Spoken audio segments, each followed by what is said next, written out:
Lo saludamos primero, ¿eh? ¿Cómo estás, Damián? ¿Todo bien? ¿Cómo les va, chicos? Buenas tardes, buenas noches. Empezamos por jubilaciones e inflación, ¿te parece? ¿Cómo no? ¿Cómo no? A ver, la realidad es que primero vayamos hacia atrás y después vayamos al periodo corto de ahora. Hay un buen informe del IERAL que muestra que en los últimos 10 años, del 2014 al 2023, en 7 de los 10 años, la inflación superó la movilidad jubilatoria. Es decir, el haber cayó en términos reales. Claro. Y desde 2014 hasta a la fecha, tuviste dos escenarios y tuviste dos fórmulas. O aceleró la inflación o cayó el PBI. ¿Cómo ajustaban la fórmula por PBI por inflación? Estamos viendo ahí lo estamos viendo. Ahí estamos viéndolo, el gráfico.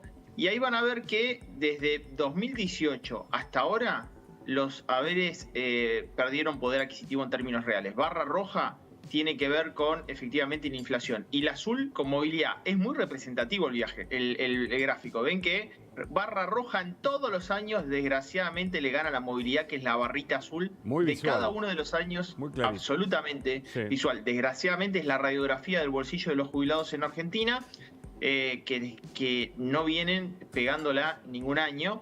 Y bueno, ahora se presenta la circunstancia donde efectivamente con esta vieja fórmula en el primer trimestre del año vuelven a perder, ¿no? Y ahora con la idea del gobierno de cambiar la fórmula y el incremento que se viene, aunque sea desdoblado, ¿mejora la situación? Andrea Falcone dice que sí, por ejemplo. ¿Vos qué pensás? Yo pienso que pensemos en la siguiente relación. El gobierno tenía como pensado ajustar por inflación el IPC del mes de febrero, 13,2%. La oposición quería un aumento de compensación del 20%, ¿lo recuerdan? Sí, sí. Bueno, efectivamente se terminó cediendo un poco más de la mitad, el 12,7%. Las jubilaciones efectivamente en los próximos meses comienzan a ajustarse por la inflación pasada. Entonces, en el corto plazo, vos decís, bueno, efectivamente, de alguna manera van a estar un poco mejor de lo que estaban. No van a estar bien, van a estar un poco mejor. Claro. A mí me interesa ahí hablar de ahora en más, no solamente cuál va a ser la fórmula jubilatoria, sino qué va a pasar en el Congreso de la Nación respecto de cambios que a mí me parece que necesita el sistema. Por ejemplo. Una, efectivamente, es cómo yo pienso en nutrir ese sistema previsional en Argentina. Y para mí la clave está en la reforma laboral, ¿no? La reforma laboral es la única que puede llegar a activar más personas aportando al sistema y, obviamente, esperar que la economía comience a crecer para que también parte de esa caja, que es el 35%, viene de IVA, ganancias y la masa coparticipable, que también va en parte al sistema previsional. Esas son las tres claves para el futuro de los jubilados, ¿no? Claro. La sumamos a Delphi, que también tiene una pregunta para vos. Hola, Damián, ¿cómo estás? Sí, lo mío tiene que ver en realidad con lo que es las cajas, las partidas presupuestarias, no las cajas jubilatorias a las provincias, que en las últimas horas hubo mucha confusión al respecto, justamente pues sale un decreto que lo que hace es derogar algunos artículos del presupuesto, ¿no? Entonces, parecería que estas partidas, bueno, quedan suspendidas. Lo cierto es que es hasta el momento, desde diciembre ahora, bueno, las provincias, 13 provincias denuncian que no hubo transferencias. Mi pregunta es, ¿el gobierno está haciendo esto para llegar a una negociación tanto de ley bases como de pacto fiscal, donde las provincias hay una carta, digamos, unas bajo la manga, una negociación, o cuál es el motivo? ¿Se está ganando tiempo para ajustar? ¿Cómo lo ves? Delfina, yo creo que cuando vos ves en términos del presupuesto, todo el primer trimestre del año cayó efectivamente todo lo que es transferencias coparticipables por caída de la actividad económica. Cae también las transferencias por capital, o sea, transferencias para obra pública. Claro. Efectivamente cae un 87% y también cae para este sector. Vos me decís, bueno, ¿es buscado esto para negociar con la ley ómnibus? Sí. Hay una situación que el presidente dijo que no iba a negociar. ¿Recuerdan cuál es? El déficit cero. Exactamente. Entonces, ¿qué es lo que está pasando en el primer trimestre y sobre todo en febrero y marzo? Que al caer la actividad económica, probablemente tengas que ajustar más las cuentas fiscales, entre ellas las de las provincias. Y entre ellas, muchas de esas provincias están peor. Por ejemplo, provincia de Buenos Aires, por ejemplo, La Rioja, por ejemplo, Río Negro, porque en algún momento recibieron transferencias discrecionales que hoy ya no existen. Claro. Entonces, vos decís, ¿es una estrategia de una carta de negociación? Bueno, lo vería como sistema secundario, porque lo que no se negocia para el presidente de la Nación es justamente el equilibrio fiscal, ¿no? Hablando del presidente de la Nación, me gustaría que nos des tu mirada y también tu análisis y explicación sobre algo que dijo en estos días el presidente, que dijo que quiere, obviamente, frenar la emisión de pesos, eso implicaría menos pesos en la calle, e incluso la posibilidad de que la gente, si es necesario, tenga que sacar sus dólares del colchón. ¿Cómo nos explicás esto que dice Milei? Bueno, Agus, él lo que habla es de desmonetizar la economía. ¿Qué significa eso? Efectivamente, no imprimir más pesos.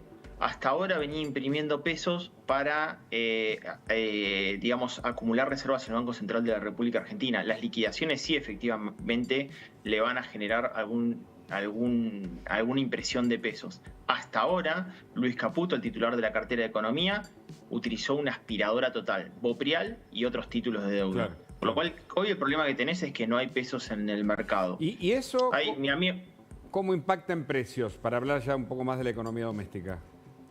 bueno, lo que te termina pasando es que hoy, para muchos argentinos, para solventar su gasto corriente, que está por encima de su nivel de ingreso, terminan vendiendo dólares. Lo mismo pasa con las pymes. Ante una actividad contractiva, lo que genera es que no tienen el flujo de cajas suficiente, por lo cual muchos también venden dólares en el mercado. Esto de alguna manera está alentando a que la inflación baje fuertemente. Ahora, ¿bajan los precios? ¿El 2x1 es un ejemplo de esto? Algo contra lo cual apuntó directamente el propio ministro de Economía, Caputo. Bueno, chicos, yo les digo, estacionalmente, hoy estamos en domingo de Pascua, cuando nosotros medimos hace un mes la famosa latita de atún, la medimos en 3.900 pesos y yo este fin de semana llegué a ver en 1.200. Y esa latita de atún, que efectivamente estaba en 3.900 pesos, la vi en oferta con 40% de descuento. Por lo cual hacía que el precio baje a 1.900 pesos. Los precios no sé si están bajando, pero te digo que por descuento la caída en consumo masivo es tan drástica que lleva a que haya fuertes promociones y descuentos. Lo mismo estacionalmente el pescado. Fin de Semana Santa habíamos relevado precios de pescado, por ejemplo calamar en 6.900 pesos que se terminó vendiendo a 4.000. Las ventas de consumo masivo vienen cayendo. Y les voy a dar solamente un dato más de consumo masivo. Tercera semana de marzo, en el caso de cuidado personal, aumentó 0,3% versus la semana anterior. 0,3%. O sea, muchos precios de la economía ya no tenían mucha posibilidad de aumentar más porque las ventas se caían absolutamente. Claro, y eso indica una baja en la inflación. ¿De cuánto te da a vos para marzo? 11,7% con alimentos nuevamente a la baja, alimentos y bebidas, pero ten en cuenta, Hugo, que hay consultoras que la ven más baja, algunas más alta, 13%, otras la ven en el orden del 10%, el gobierno aspira, tiene el deseo que baje un dígito. Sí, el dato es que yo creo que la estrategia por parte del gobierno fue aplazar la suba de tarifa de precios regulados de la economía, servicios públicos, gas, energía. Vamos a tener a partir de abril aumento del gas, aumento del combustible y veremos qué pasa con el tipo de cambio, que obviamente hasta ahora Luis Caputo le torció la mano al mercado. El tipo de cambio se espera que esté en el orden de los 914 pesos, por lo menos a eso se apostó el dólar futuro, y ahí hay una clave, ¿no? Si efectivamente va a haber una devaluación más, una corrección del tipo de cambio oficial o no, va a seguir con este crawling peg, ¿no? ¿Te parece que veamos un posteo del ministro de Economía justamente ahora mismo? Y te lo preguntamos a vos. Ahí dice, Caputo, si combinamos ortodoxia macroeconómica con actitudes empresarias como esta, vamos a salir de este lío antes de lo esperado por nadie. Y ahí habla, estimado cliente, YKK Argentina ha decidido iniciar un proceso de reducción de precios motivados por la firme convicción de colaborar con la desaceleración de la inflación reinante. Sabemos que el desafío es grande, hay demasiados obstáculos impositivos que entorpecen el buen accionar de las empresas, pero bueno, nada será nada. Es una rebaja del 10% la que está dando esta empresa. ¿Qué significa esto? ¿Cómo? Voy a ser totalmente sincero con esto. En el mismo señal, en La Nación Más el año pasado, yo lo llamé dólar cremallera a esta misma empresa que no podía acceder al tipo de cambio oficial mayorista para importar. ¿Por qué dólar cremallera? Esta empresa se dedica a lo que es importación de cierres para cartucheras, para mochilas, para cierres de pantalón, de jean. Bueno, también tenemos que tener en cuenta que muchas de estas empresas están recontra sobreestoqueadas también, ¿eh? O sea, no es solamente por benevolencia, también ese sector de alguna manera está con una situación de fuerte stock. Van a ver, Agus, Delfina, televidentas, van a ver las fuertes promociones y descuento de liquidación de verano. No fue una gran temporada. Entonces, efectivamente, no hay nadie que regale nada, ¿no? Van a necesitar sacarse todo encima. Absolutamente. O sea, salen los dólares abajo del colchón, sale el stock de las pymes y otras empresas y eso ayuda a la baja de precios, ¿no? A la desaceleración de la inflación, que es lo que está buscando el gobierno en definitiva. Totalmente. De hecho, como digo, ha desmonetizado totalmente la economía. Faltan pesos, la contracción de la economía genera que también el poder adquisitivo en términos reales haya caído frente a esa variación de precios. Los precios comienzan a ceder, promoción, oferta, descuentos, 2x1, fidelización, tarjeta, lo que sea. Los precios tienden a tener otro nivel, porque si no, efectivamente los volúmenes siguen cayendo, ¿no? Ahora, esa economía no se puede sostener en el tiempo. Esto es para el shock, ¿no? La baja de la inflación y el déficit cero. ¿Y después qué se ve en el horizonte? No se puede sostener, efectivamente, no se puede sostener en el tiempo. Y ahí me parece que el fundamento económico se cruza con la necesidad política, Hugo.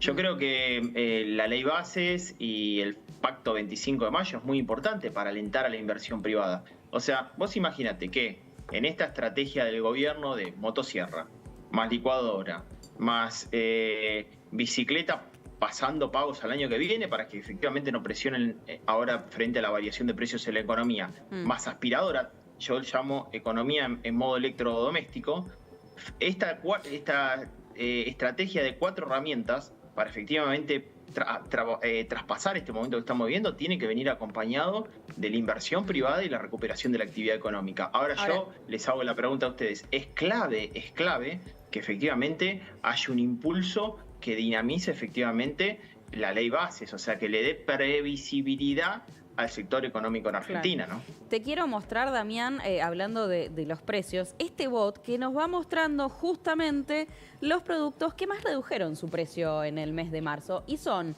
26% para la batata, 26,43% para la pera, 31,60% la manzana.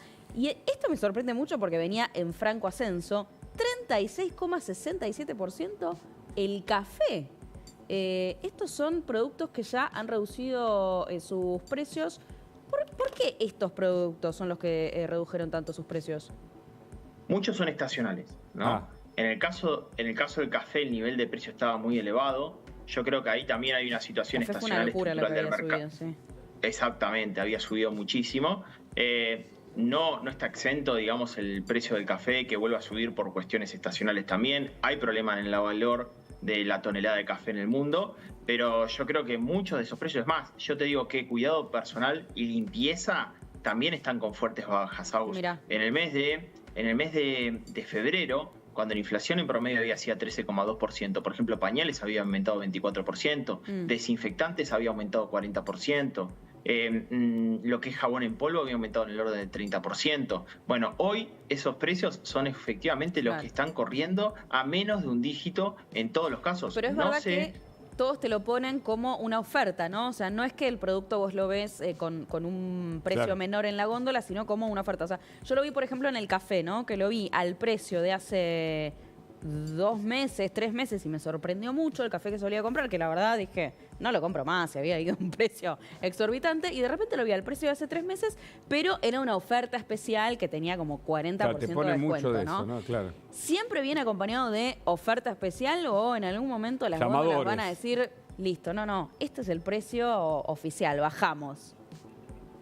Bueno, yo ahí lo que veo es que lo que te sucede es que estoy con doble voz al aire, pero lo que estoy viendo es que efectivamente los precios, si bajan por oferta, bajan por descuento, bajan por promoción, efectivamente es porque es necesidad por parte del supermercado. Claro. Pero la realidad que ese volumen de venta, a ver, en el caso de consumo masivo había bajado 13,7% en el mes de febrero. Ahora está bajando en el orden del 4%. Y en algunos casos vuelven a subir. Por ejemplo, autoservicios pequeños vuelven a subir. La gente vuelve a comprar por reposición y no tanto por estoqueo. Claro. Ya no da tanto para poder estoquearse, No. porque vos tenés necesidades de pagar servicios por encima de la variación de precios en los bienes. Ojo con esto.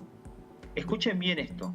Ahora viene la corrección de los precios relativos de la economía en servicios. Entonces, un televidente que nos está escuchando, de alguna manera va a administrarse diferente porque quizás ahora comienza a ceder el precio de los bienes, pero sigue continuando el aumento de servicios. Gas, luz, Clarísimo. agua, transporte público. Y eso efectivamente presiona sobre un nivel de inflación que no sé si va a poder continuar a la baja permanentemente los próximos meses, ¿no? Quiero ver que veamos otro ejemplo, otro posteo de esta economía, por ejemplo. La variación de precio en este Cotobot de la canasta básica en el mes de marzo es del 6,7%.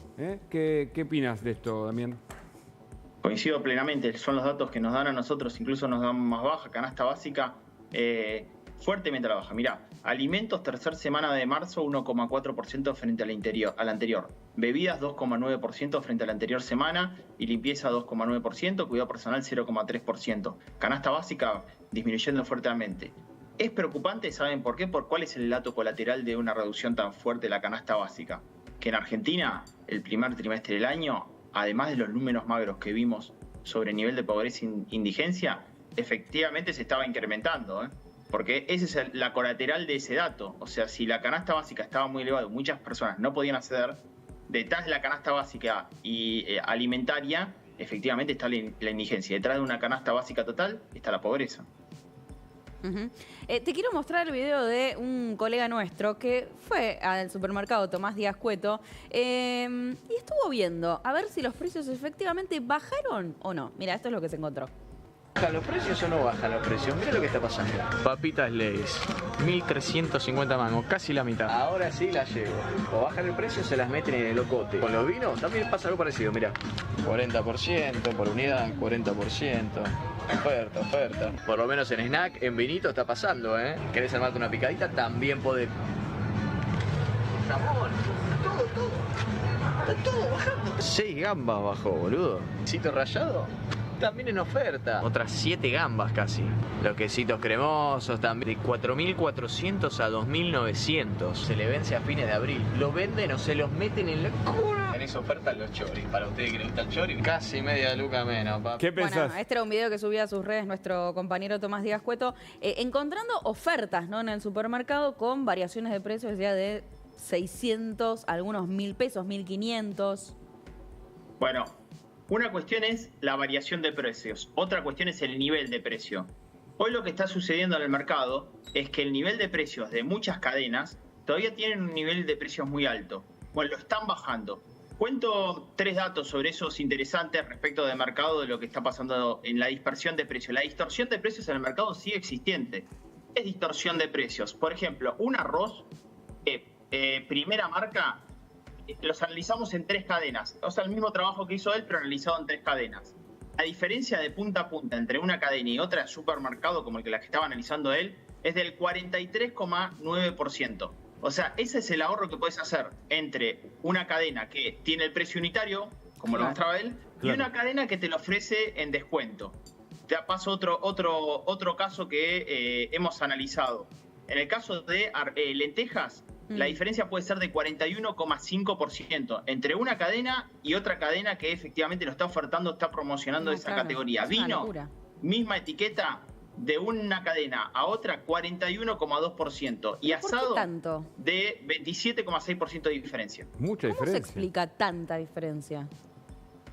Bueno, Agus, ahí la situación es que lo que ves es que los supermercados le caen fuerte las ventas y tienen algunos productos que intentan, tentar al consumidor para que compre volumen en ese supermercado. Ahora, la realidad es que los argentinos están visitando en promedio 4,5 puntos de venta para realizar sus compras. Le dedican efectivamente más tiempo. Volvió y el Camine, señora Camine. Sí, generan ahorros de hasta el 35%. Claro. Es una esquizofrenia lo que viven los consumidores argentinos, pero le genera un resultante importante. Entonces yo lo que digo es, los argentinos en este contexto aún inflacionario luego de conseguir un ingreso producto del esfuerzo de su trabajo, salen a trabajar para consumir e intentar ahorrarle su ingreso. Es una locura. Claro, es una locura, totalmente. O sea que hay una posibilidad de que sea de un dígito la inflación de marzo. Vos decías que el gobierno, bueno, obviamente es el deseo, ¿no? Pero el gobierno evalúa que algunos de los indicadores puedan dar 9 y pico, pero en general dan 10, 11 hasta alguno más. Yo creo que sería un error que el gobierno intente simbólicamente mostrar que la inflación baja al 9,9%, 9,8%. Acá lo importante es la confianza y la credibilidad, no lo simbólico del número. Ya ha pasado en otras etapas de gobierno donde hemos confundido la nominalidad de la baja con la realidad del fundamento de esa baja. Reitero, nosotros en marzo, antes que el gobierno aplace la suba de las tarifas de servicios públicos, veíamos una inflación muy similar a febrero superior. Se ha aplazado, se ha pasado al mes de abril, hay fundamentos monetarios para que la inflación baje sin ninguna duda, y parte de eso tiene que ver con la bajo nivel de la base monetaria, los pesos que tienen nuestros televidentes en sus bolsillos, y efectivamente vería más el fundamento por ese lugar, y ahora viene la corrección de precios relativos, por lo cual veo que ese nivel de precios del 10%, 11%, quizás pueda ser sostenido en el mes de abril y quizás en el mes de mayo. Y después hay fundamentos macroeconómicos para que la inflación vaya a un dígito. Hoy las hay, ¿no? Por ejemplo, ¿qué? No, que no hay pesos en el mercado, Agus. Claro. Mirá, la base monetaria de diciembre, cuando asumió Milei, era de 10,3 billones de pesos. Hoy es de 11,2 billones de pesos. Y decís, bueno, pero la base monetaria es más. Vale mucho menos esa base monetaria. O sea, los pesos que circulan en la economía, su poder adquisitivo en términos reales, son muchos menos que cuando asumió Milei. Es decir, no hay fundamentos efectivamente monetarios para que termine bajando la inflación, y además de actividad económica, porque efectivamente esos pesos, además que perdieron poder adquisitivo, el nivel de contracción de la actividad económica y del consumo hace que la demanda tenga que efectivamente caer en su nivel de compra y la oferta tenga que bajar su nivel de precios. Entonces hay varios fundamentos para que esto continúe, pero ahora reitero, viene la corrección de precios relativos de servicio que estaba postergada. Ustedes lo saben, que estaba postergada. El aumento del gas, el aumento de la energía, el aumento del agua, aumento del transporte público.